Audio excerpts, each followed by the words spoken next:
The Prince by Niccolo Machiavelli. Chapter 3, concerning mixed principalities. But the difficulties occur in a new principality. And firstly, if it be not entirely new, but is, as it were, a member of a state which, taken collectively, may be called composite, the changes arise chiefly from an inherent difficulty which there is in all new principalities. For men change their rulers willingly, hoping to better themselves, and this hope induces them to take up arms against him who rules, wherein they are deceived, because they afterwards find by experience they have gone from bad to worse. This follows also on another natural and common necessity, which always causes a new prince to burden those who have submitted to him with his soldiery and with infinite other hardships which he must put upon his new acquisition. In this way you have enemies in all those whom you have injured in seizing that principality, and you are not able to keep those friends who put you there because of your not being able to satisfy them in the way they expected, and you cannot take strong measures against them, feeling bound to them. For, although one may be very strong in armed forces, yet, in entering a province, one has always need of the goodwill of the natives. For these reasons, Louis XII, King of France, quickly occupied Milan, and as quickly lost it. And to turn him out the first time, it only needed Lodovico's own forces, because those who had opened the gates to him, finding themselves deceived in their hopes of future benefit, would not endure the ill-treatment of the new prince.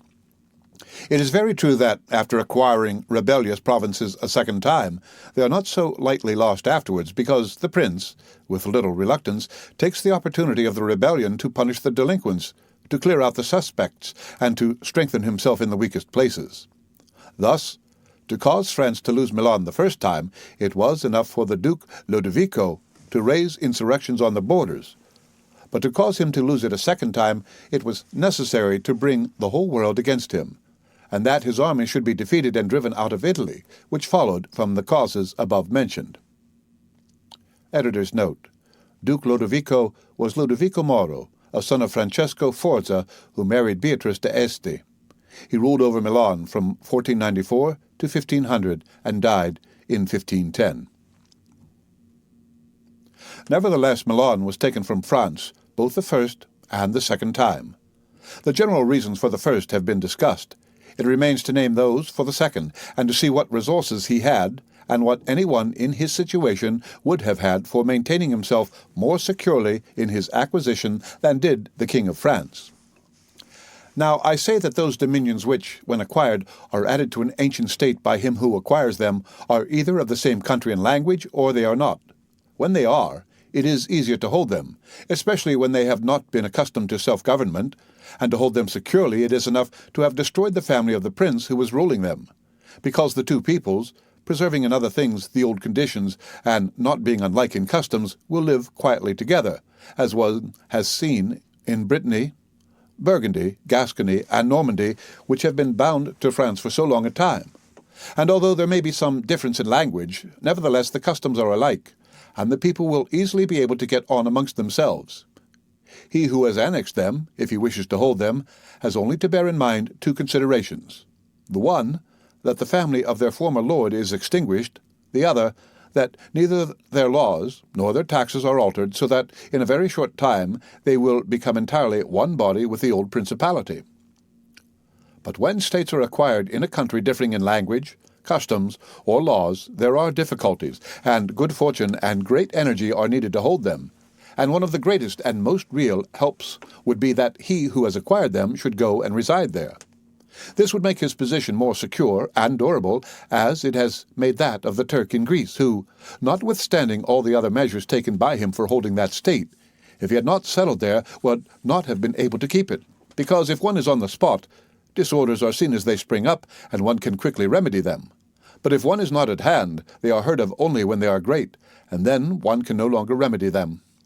Besides this, the country is not pillaged by your officials. The subjects are satisfied by prompt recourse to the prince. Thus, wishing to be good, they have more cause to love him, and wishing to be otherwise, to fear him. He who would attack that state from the outside must have the utmost caution.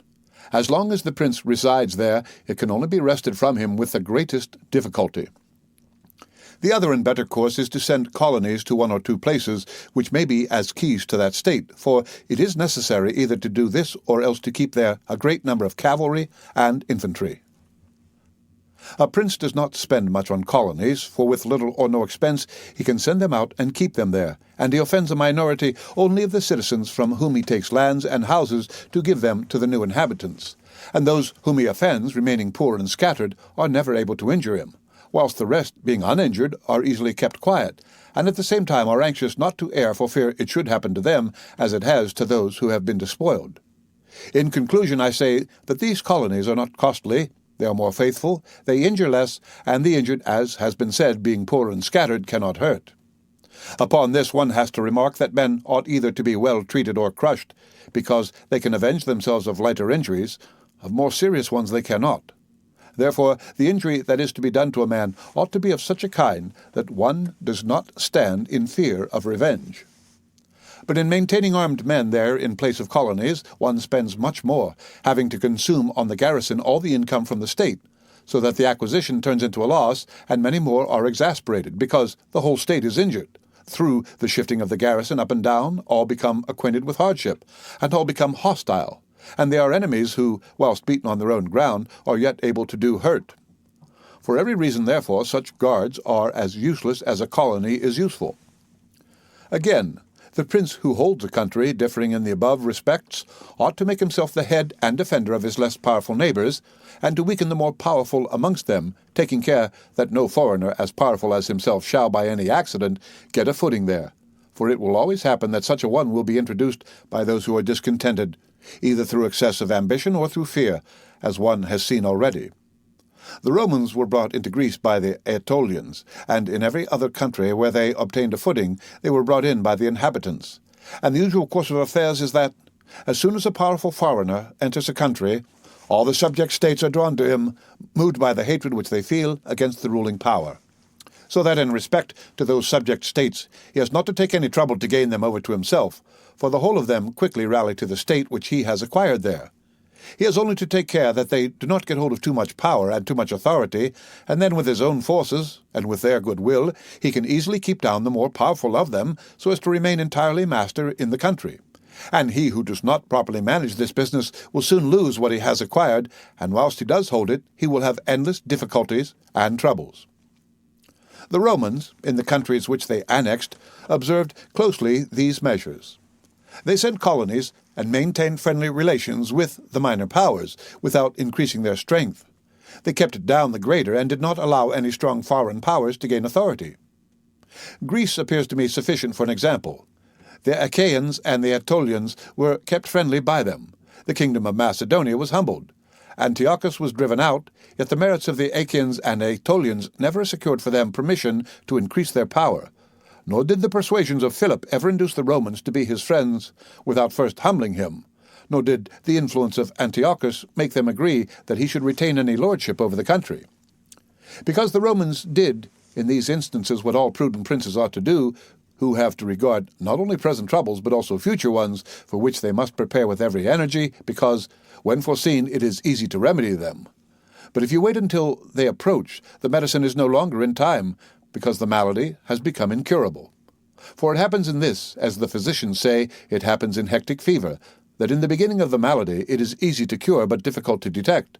But in the course of time, not having been either detected or treated in the beginning, it becomes easy to detect but difficult to cure.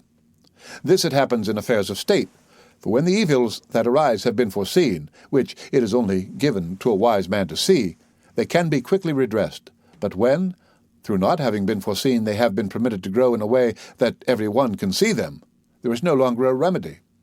Therefore the Romans, foreseeing troubles, dealt with them at once, and even to avoid a war would not let them come to a head, for they knew that war is not to be avoided, but is only to be put off to the advantage of others. Moreover, they wished to fight with Philip and Antiochus in Greece, so as not to have to do it in Italy. They could have avoided both, but this they did not wish, nor did that ever please them, which is forever in the mouths of the wise ones of our time. Let us enjoy the benefits of the time, but rather the benefits of their own valor and prudence, for time dries everything before it, and is able to bring with it good as well as evil, and evil as well as good. But let us turn to France and inquire whether she has done any of the things mentioned. I will speak of Louis and not of Charles, as the one whose conduct is the better to be observed, he having held possession of Italy for the longest period, and you will see that he has done the opposite to those things which ought to be done to retain a state composed of diverse elements. The Louis and Charles we refer to here are Louis XII, King of France, the father of the people, born 1462 and died 1515. Charles VIII, King of France, born 1470 and died in 1498.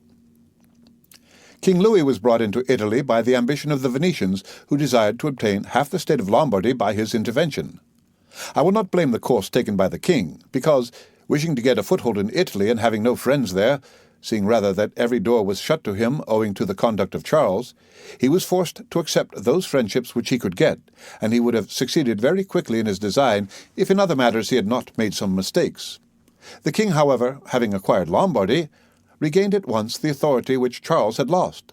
Genoa yielded. The Florentines became his friend. The Marquis of Mantua, the Duke of Ferrara, the Bentivogli, my Lady of Forli, the lords of Faenza, of Pesaro, of Rimini, of Camarino, of Piombino, the Lucchesi, the Pisans, the Sienese, everybody made advances to him to become his friend. Then could the Venetians realize the rashness of the course taken by them, which, in order that they might secure 2 towns in Lombardy, had made the king master of 2/3 of Italy. Let anyone now consider with what little difficulty the king could have maintained his position in Italy had he observed the rules above laid down, and kept all his friends secure and protected. For all they were numerous, they were both weak and timid, some afraid of the church, some of the Venetians, and thus they would always have been forced to stand in with him, and by their means he could easily have made himself secure against those who remained powerful. But he was no sooner in Milan than he did the contrary by assisting Pope Alexander to occupy the Romagna.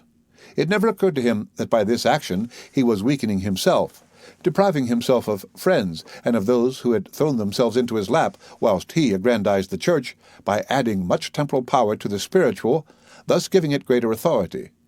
And having committed this prime error, he was obliged to follow it up, so much so that, to put an end to the ambition of Alexander and to prevent his becoming the master of Tuscany, he was himself forced to come into Italy.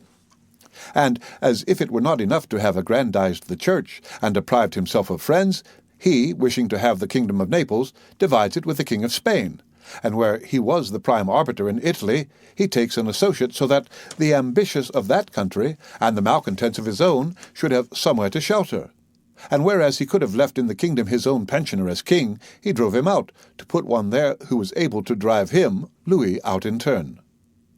The wish to acquire is, in truth, very natural and common, and men always do so when they can, and for this they will be praised, not blamed. But when they cannot do so, yet wish to do so by any means, then there is folly and blame. Therefore, if France could have attacked Naples with her own forces, she ought to have done so. If she could not, then she ought not to have divided it. And if the partition which she made with the Venetians in Lombardy was justified by the excuse that by it she got a foothold in Italy, this other partition merited blame, for it had not the excuse of that necessity. Therefore Louis made these 5 errors. He destroyed the minor powers. He increased the strength of one of the greater powers in Italy. He brought in a foreign power. He did not settle in the country. He did not send colonies. Which errors, had he lived, were not enough to injure him had he not made a 6th by taking away their dominions from the Venetians, because, had he not aggrandized the church, nor brought Spain into Italy, it would have been very reasonable and necessary to humble them. But having first taken these steps, he ought never to have consented to their ruin, for they, being powerful, would always have kept off others from designs on Lombardy, to which the Venetians would never have consented except to become masters themselves there. Also because the others would not wish to take Lombardy from France in order to give it to the Venetians, and to run counter to both, they would not have had the courage. And if any one should say, King Louis yielded the Romagna to Alexander and the kingdom to Spain to avoid war, I answer for the reasons given above that a blunder ought never to be perpetrated to avoid war, because it is not to be avoided, but is only deferred to your disadvantage. And if another should allege the pledge which the king had given to the Pope, that he would assist him in the enterprise in exchange for the dissolution of his marriage, and for the cap to Rouen, to that I reply, what I shall write later on concerning the faith of princes and how it ought to be kept. Editorial note: Louis XII divorced his wife Jean, daughter of Louis XI, and married in 1499 Anne of Brittany, widow of Charles VIII, in order to retain the Duchy of Brittany for the crown. Editorial note: the Archbishop of Rouen. He was Georges d'Amboise, created a cardinal by Alexander VI, born in 1460 and died in 1510. Thus King Louis lost Lombardy by not having followed any of the conditions observed by those who have taken possession of countries and wish to retain them. Nor is there any miracle in this, but much that is reasonable and quite natural. And on these matters I spoke at Nantes with Rouen when Valentino, as César Borgia, the son of Pope Alexander, was usually called, occupied the Romagna, and on Cardinal Rouen observing to me that the Italians did not understand war, I replied to him that the French did not understand statecraft, meaning that otherwise they would not have allowed the Church to reach such greatness. And in fact it has been seen that the greatness of the Church and of Spain and Italy has been caused by France, and her ruin may be attributed to them. From this a general rule is drawn which never or rarely fails, that he who is the cause of another becoming powerful is ruined, because that predominancy has been brought about either by astuteness or else by force, and both are distrusted by him who has been raised to power. The end of Chapter 3 of The Prince by Niccolo Machiavelli. Read by Rick Kishner for Lit2Go on the web at fcit.usf.edu.